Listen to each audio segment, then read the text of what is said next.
Moi estime que est important pour apprendre demander. C'est pas demander l'argent non? I'm kidding, I'm joking. OK, m'a fait blague. Dans la vidéo aujourd'hui, guys, nous allons apprendre comment capable demander aide en anglais. En pile fois nous demander une aide, c'est pas parce que le pata veut aider nous, mais nous va connaître qui meilleure façon pour nous faire ça. C'est peut-être ça, nous allons apprendre nous deux façons capables de demander aide en anglais. Nous allons apprendre nous façon capable de demander aide de manière formelle et nous allons apprendre nous tout façon capable de demander aide de manière informelle. Pour faire que je nous, pas oublier, meilleur bagage pour faire abonner avec channel là pour pas rater pièce dans vidéo nous, like et puis commenter, partager. OK? Let's get started. So we're gonna learn how to ask for help. Okay? Asking for help. Asking for help veut dire demander aide. Okay? Comment capable demander aide en anglais? Alright, so we can use the formal ways. Nous allons utiliser façon formelle là. Okay? Formal ways qui c'est façon formelle ou bien manière formelle. Okay? We can ask for help two different ways.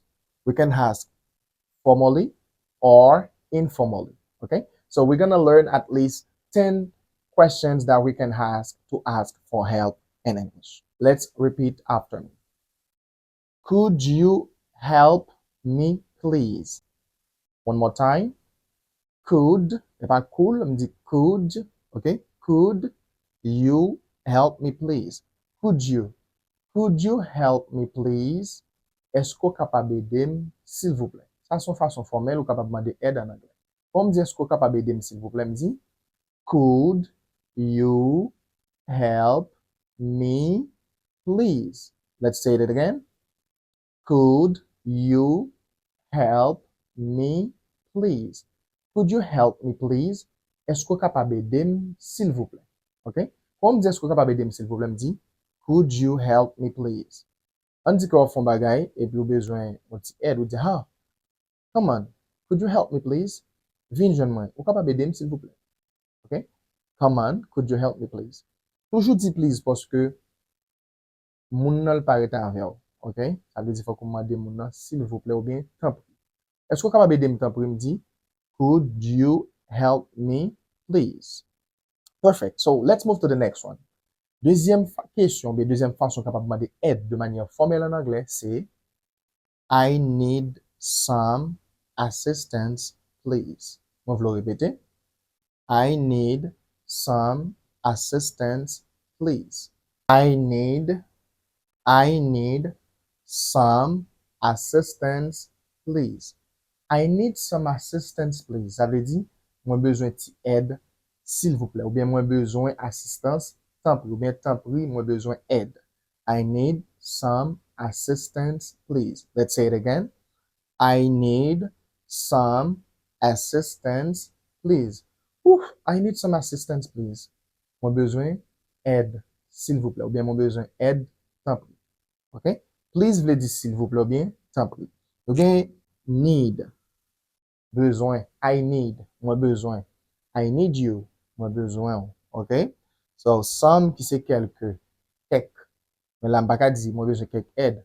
Moi besoin aide. I need some help or I need some assistance, please.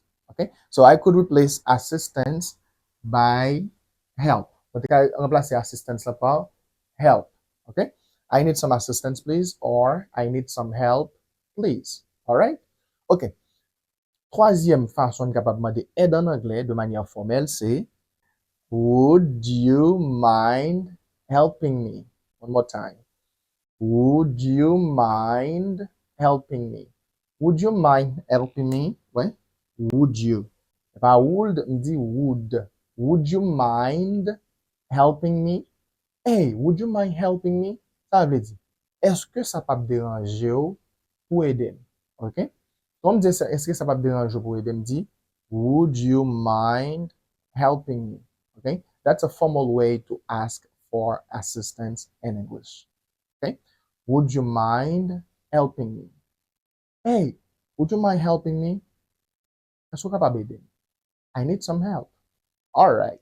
So the fourth way that we can ask for assistance or help in English formally is I would appreciate your help. One more time. I would appreciate your help. I would appreciate your help. Okay. But you can hear people say, appreciate your help. I appreciate your help. Okay. I'd appreciate your help. I'd appreciate your help. Moi tap apprécier aide. Okay. Moi tap apprécier aide. Moi tap apprécier aide me dit I would appreciate your help. All right. So the fifth way that we can ask for help in English formally is may I ask for your help? One more time. May I ask for your help? May I ask for your help? Okay. May I ask for your help? May I ask for your help? Okay. May I? Moi fais liaison. May I? May I ask? May I ask for your help? On a le verbe ask. To ask veut dire demander. Par exemple, si je pose une question. Can I ask you a question? Can I ask you a question? All right. May I ask for your help? May I ask for your help? Est-ce que moi demander ou aide? All right. So, ça, c'était 5 façons formelles qu'on est capable de demander aide en anglais. On a regardé qu'on y a 5 façons informelles, OK, qu'on est capable de demander aide en anglais. Nous dit casual ways. Casual ways. OK, façon informelle. Let's see the first one. On regarde premier ensemble. Can you help me? Hey, can you help me? That's informal, okay? So can you help me? Ukaidim, but where's the please? You have to say please. To be formal, you have to say please, okay? Can you help me? That's informal, guys. Okay? That's informal. So you can use it for your friends. You can utiliser ça pour amis ou moun ko connaît. Mais soit moi don moun aide pour la première fois, guys, don't use them. Pas utiliser. On utilise plutôt formal ways, okay? Quand on dit moun nan temps pris, s'il vous plaît. Parce que c'est façon ça ou capable demander aide en anglais, okay? Mais ça on utilise it's just for your friends, people that you know, your family members, your relatives, etc. All right. The first one is can you help me? One more time. Can you help me? Can you help me? Ukaidim? Comme du kaidim? Can you help me? On dit que on font bagay là et puis ou juste besoin d'aide. Okay? Ou charge en machine. So you're gonna put something on a truck and it's kind of heavy and you just need help. You just need assistance. But those who are helping your friends, but you can say, can you help me? Ou charge en machine, moun kap edo charge machine dans ses amis. Ou ka di, can you help me? Hey guys, come to help me. Vinedim. Ouais, quand on dit vinedim, dit come.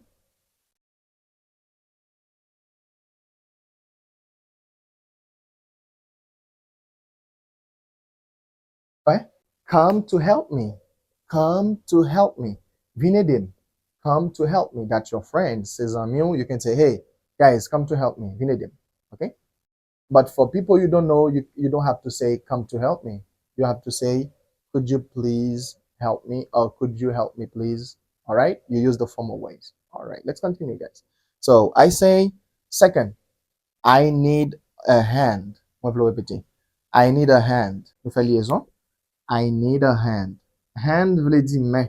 Comme dit main, hand, the hand. La main, the hand. I need a hand. H aspiré. Et ça fait me dire un hand, dit a hand. I need a hand. Veut dire moi besoin yon ti main. Bien besoin ti main. On dit que vous voulez un chai or you're gonna put something inside, ou mettre ton bagage en dedans, mais lilou, vous va dire, hey, I need a hand. I need a hand. Moi besoin un coup de main. Parce que c'est ça qu'on dit en créole. Moi besoin un coup de main. I need a hand. OK? Et vous dites moi besoin un coup de main, ça c'est amis, mais mon pas connaît, on va pas dire besoin un coup de main. OK? Because this person is not here to help you. Okay? You just need to ask for help politely. Okay? This is why we use the formal ways. All right. Third one is, can you give me a hand? One more time. Can you give me a hand? Est-ce que capable bam yon coup de main? Ici, nous te gagne I need a hand, moi besoin de main, ou bien moi besoin de coup de main. La troisième, nous dit, can you give me a hand? Can you give me a hand? Je vais le répéter la même. Can you give me a hand? Hey, guys, come on. Can you give me a hand? est-ce qu'on capable bam yon main? Ou bien est-ce qu'on capable yon coup de main? C'est pas coup de main ou bay. Okay? It's not you're gonna beat, okay? It's not you're gonna slap, but a hand you help, okay? So façon pour dire mon est-ce qu'on capable yon ti aide. Can you give me a hand? All right. And to say it casually or informally is could you do me a favor? One more time. Could you, liaison, okay? Could is the past tense of can, all right? So we're gonna learn about it, don't worry. Could you do me a favor? Hey, could you do me a favor? Ça veut dire. Could you do me a favor? Could you do me a favor? Okay? Could you do me a favor? Qu'est-ce que ça veut dire? Est-ce que vous pouvez rendre moi un service? Hey, could you do me a favor? Vous pouvez rendre moi un service? Okay? Could you do me a favor? Est-ce que vous capable rendre moi un service? Comment est-ce que vous capable rendre moi un service? Could you do me a favor? Favor. Okay? Favor. Good job. And the last one is I am stuck. Let's repeat again. I am stuck. Can you help? One more time. I am stuck. Can you help? Ça veut dire. Moi bloqué. Moi bloqué. Okay? I thought I could do it myself. Moi pensais que m'étais capable de faire pour moi. But anyway, I'm stuck. Moi bloqué. Right now, I need your help. I say, I am stuck. Can you help? Dit, moi bloqué. Est-ce que capable aider? I am stuck. Can you help? Moi bloqué. Est-ce que capable aider? Ça aussi façon que nous capable demander mon aide en anglais.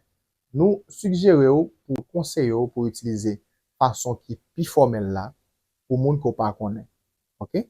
Parce que parfois l'homme de aide c'est pas parce que mon pas veut aider mais c'est façon demander là qui pas bon. Mais j'espère que tu es amusé dans la vidéo ça. Si tu es amusé ou pas oublier partager dans l'autre monde pour le capable une façon pour le capable demander aide en anglais. Alright? C'était professeur anglais nous Laurent n'attend nous dans une prochaine vidéo.